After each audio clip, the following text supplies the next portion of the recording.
नमस्कार बच्चों। देखिए, आज हम तुम लोगों को पढ़ाने जा रहे हैं वर्णों का उच्चारण स्थान। संस्कृत व्याकरण में वर्णों का उच्चारण स्थान। वर्णों का उच्चारण स्थान, सबसे पहले हम ये देखते हैं कि उच्चारण स्थान कहते किसे हैं। प्रत्येक वर्ण जहाँ से उत्पन्न होता है उसे उसका उच्चारण स्थान कहते हैं। प्रत्येक वर्ण जहाँ से उत्पन्न होता है उसे उसका उच्चारण स्थान कहते हैं। अर्थात वर्णों की उत्पत्ति स्थल को वर्णों का उच्चारण स्थान कहते हैं। देखिए, उच्चारण स्थान का मतलब ये है कि जो वर्ण होते हैं उनको हम अपने शरीर के अंगों से कहीं ना कहीं से बोलते हैं, तो कौन सा वर्ण कहाँ से बोला जाता है वही उसका उच्चारण स्थान कहलाता है। जैसे कुछ वर्ण होते हैं जो कंठ से बोले जाते हैं, कुछ वर्ण ऐसे होते हैं जो तालु की सहायता से बोले जाते हैं, कुछ वर्ण ऐसे होते हैं जो दंत की सहायता से बोले जाते हैं।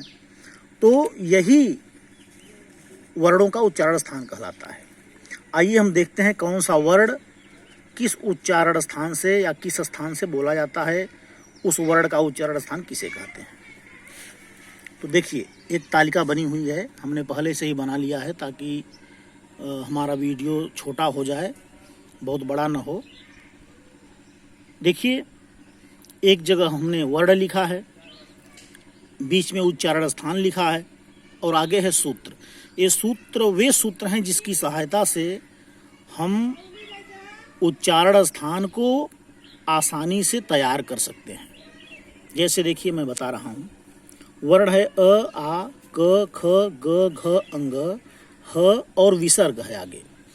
इन सब का उच्चारण स्थान होता है कंठ। अब सूत्र की सहायता से यदि हम याद करना चाहें तो सूत्र है अकुह विसर्जनीया नाम कंठ। अ का मतलब हो गया अ और आ। कु का अर्थ हो गया क, ख, ग, घ, अंग। ह से ह, विसर्जनीय नाम अर्थात विसर्ग, इनका उच्चारण स्थान हो गया कंठ। अकुह विसर्जनीय नाम कंठ। अ का मतलब हुआ अ, आ। कु का मतलब हुआ क, ख, ग, घ, अंग। ह का मतलब हुआ ह, विसर्जनीय नाम अर्थात विसर्ग का, कंठ कंठ। इसी प्रकार से हम देखते हैं तालु। तालु में कौन कौन से वर्ण हैं? छोटी ई, बड़ी ई, च, छ, ज, झ, इय, य और श, तालव्य श, इनका उच्चारण स्थान हो गया तालु। हम सूत्र की सहायता से यदि का याद करते हैं तो ईचु यसा नाम तालु, अर्थात ई का मतलब हुआ छोटी ई और बड़ी ई। चू का मतलब हुआ च, छ, ज, झ, इय, य सा नाम अर्थात स, ई, च, छ, ज, झ, इय, य और स का तालु ताल। इसी प्रकार से मूर्धा का देखते हैं। री टू रसाणाम मूर्धा। री टू का अर्थ हुआ ट, ठ, ड, ढ, ड। रसाणाम र और स, मूर्धन्य स। तो री, ट, ठ, ड, ढ, ड, र और स का मूर्धा। इसी प्रकार से दंत देखते हैं। दंत री, त, थ, द, ध, न, ल और स। लृ सूत्र की सहायता से देखते हैं तो लृ का मतलब हुआ लृ। तू का मतलब हुआ त, थ, द, ध, न। लसा नाम अर्थात ल का मतलब हुआ ल। सा नाम अर्थात स। तो लृ, त, थ, द, ध, न, ल और स का दंत। ओष्ठ में देखते हैं उ, प, फ, ब, भ, म।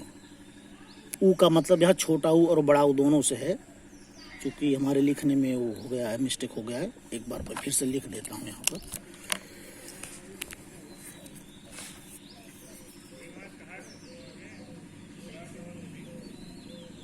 ये तो देखिए, छोटा ऊ, बड़ा ऊ, प, फ, ब, भ, म, ओष्ठ।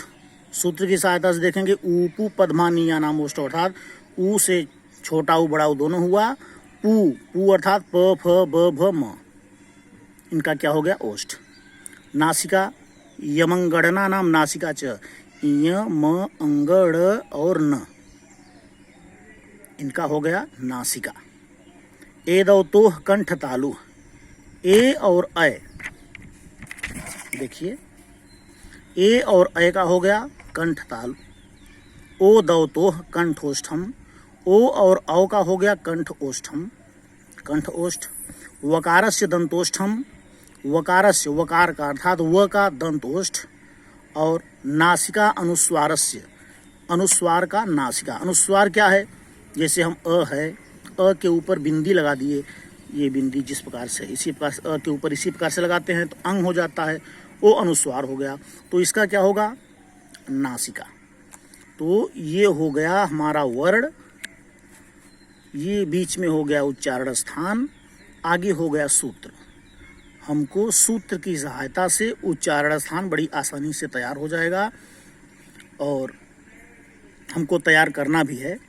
और इसको तैयार करने के बाद मैं उम्मीद रखता हूँ कि आप लोग हमारे द्वारा दिए गए नीचे होमवर्क मैंने कुछ दिया हुआ है, इसको करेंगे और करने के बाद इसी ग्रुप में या पर्सनल हमारे मोबाइल नंबर पर आप लोग इसको दिखाएंगे। ये देखिए नीचे कार्य दिया गया है, कल के लिए कार्य। उच्चारण स्थान बताइए, घ, छ, र, स, ए, व तथा थ।